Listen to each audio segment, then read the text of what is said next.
नमस्कार, स्वागत है आप सभी का परफेक्ट प्रिपरेशन चैनल में। आज है 31 मई 2020 दिन रविवार। तो चलिए जानते हैं कि आज के प्रमुख समाचार कौन से हैं। पेटीएम ने किया है मोबाइल कंपनियों पर 100 करोड़ का हर्जाना। वहीं जगन्नाथपुरी की रथ यात्रा को लेकर समिति ने किया है बड़ा फैसला। लॉकडाउन 5 को लेकर सरकार ने जारी कर दी है गाइडलाइन। और वहीं उत्तर प्रदेश सरकार ने भी कोरोना वायरस को लेकर लिया है बड़ा फैसला। साथ ही मौसम की जानकारी है और सोने चांदी के ताजा बाजार भाव की जानकारी के साथ और भी बहुत कुछ है। तो चलिए शुरू कर लेते हैं आज का ये सफर खबरों का। लेकिन वीडियो शुरू करने से पहले अगर चैनल पर नए हैं तो चैनल को सब्सक्राइब कर ले और वीडियो को लाइक और शेयर करना बिल्कुल ना भूलें। तो चलिए शुरू कर लेते हैं आज का ये वीडियो।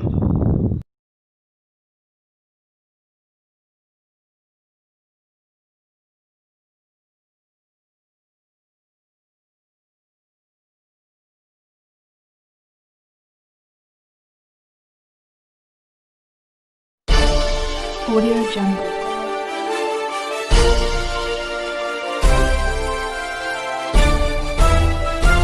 Audio Jungle. लॉकडाउन 5 की गाइडलाइन सरकार ने जारी कर दी है। कंटेनमेंट जोन के बाहर सरकार की ओर से चरणबद्ध तरीके से छूट दी गई है। सरकार ने धार्मिक स्थल, होटल, सैलून, रेस्टोरेंट खोलने की इजाज़त दी है। तो चलिए जानते हैं कि लॉकडाउन 5 में क्या खुलेंगे और क्या बंद रहेंगे।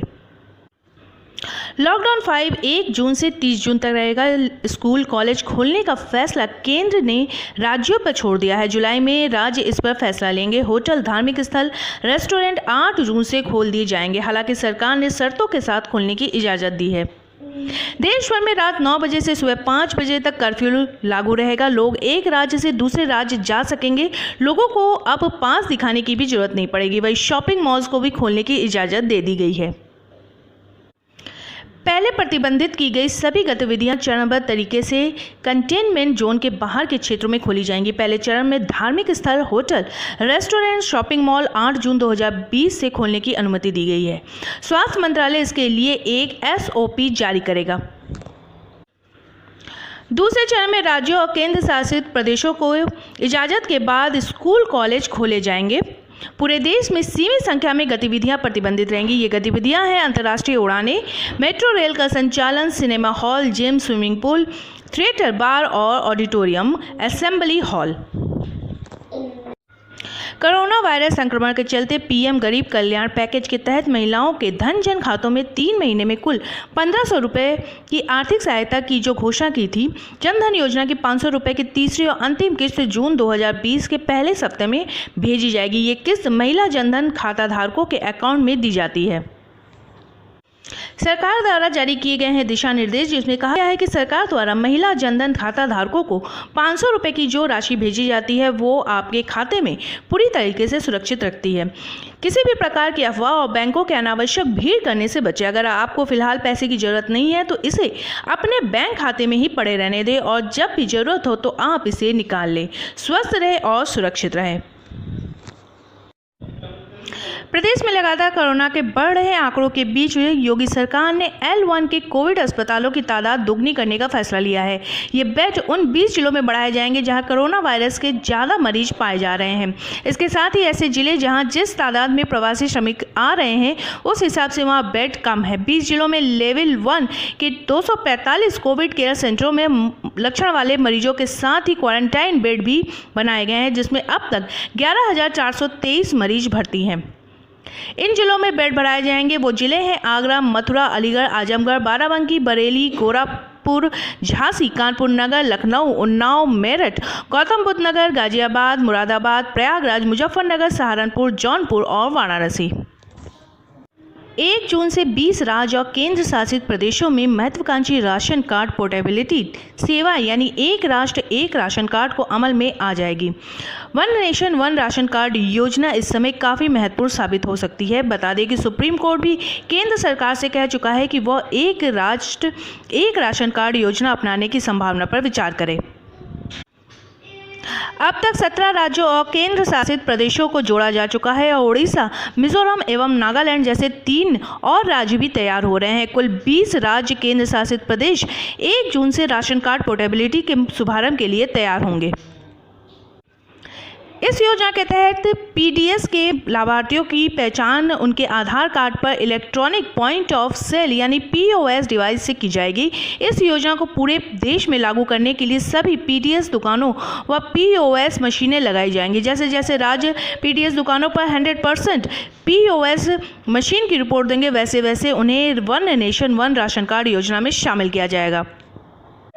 इस योजना के लागू होने के बाद लाभार्थी देश के किसी भी हिस्से में किसी भी राशन डीलर से अपने कार्ड पर राशन ले सकेंगे। उन्हें ना तो पुराना राशन कार्ड सरेंडर करना होगा और ना ही नए जगह पर राशन कार्ड बनवाना पड़ेगा। मानक राशन कार्ड 2 भाषाओं में जारी करेंगे। एक स्थानीय भाषा के साथ ही इसमें दूसरी भाषा हिंदी या अंग्रेजी इस्तेमाल करें। भगवान जगन्नाथ की विश्व प्रसिद्ध रथ यात्रा इस बार बिना भक्तों और भीड़ के निकल सकती है। शनिवार दोपहर श्री जगन्नाथ मंदिर प्रबंध समिति ने इस पर अपनी रजामंदी जताई है। अगर ओडिशा सरकार इस पर मुहर लगाती है तो रथ यात्रा निकालने का रास्ता साफ हो जाएगा। मंदिर समिति ने इसका फैसला लिया है।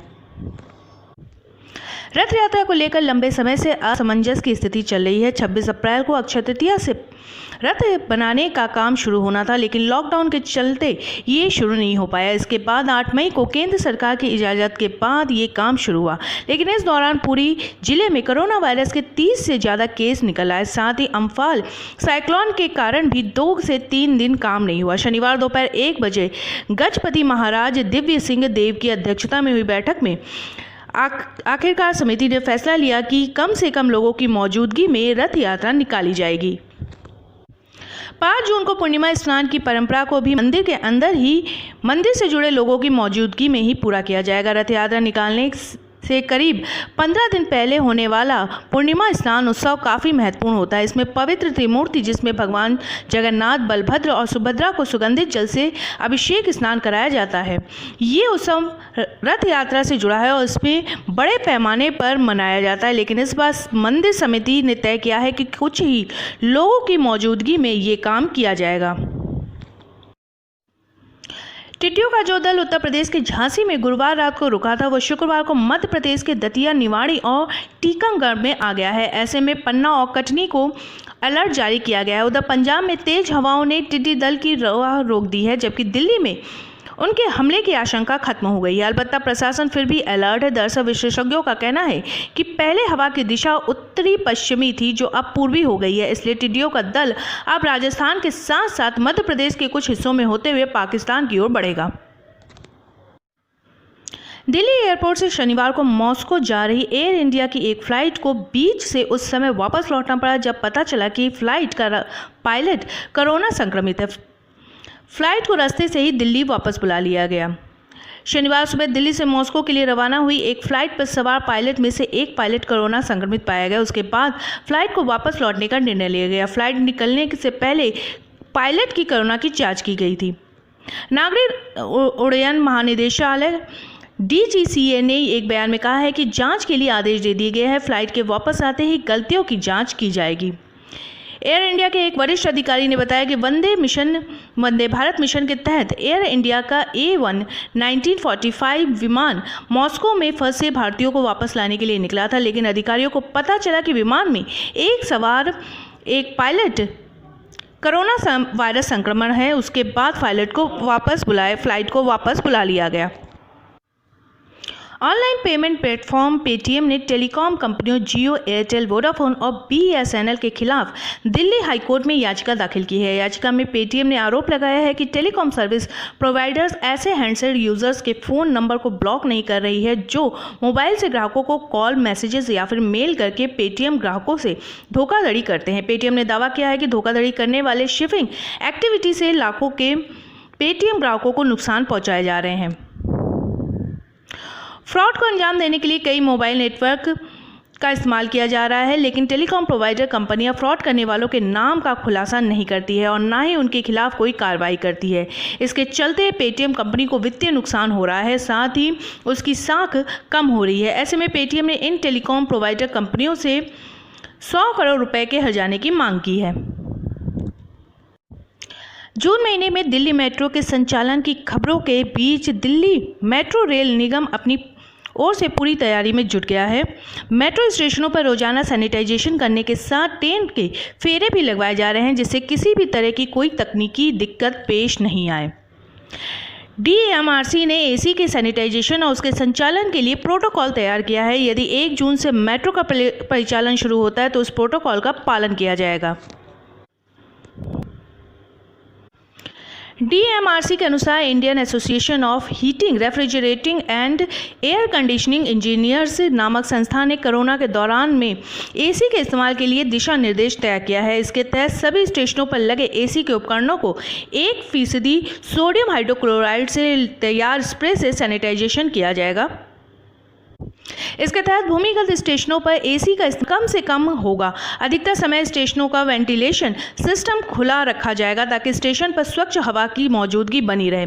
इसके अलावा यह तय किया गया है कि सुबह 8:30 बजे तक सभी भूमिगत स्टेशनों के वेंटिलेशन सिस्टम को खुला रखा जाएगा। उसी समय AC नहीं चलेगा।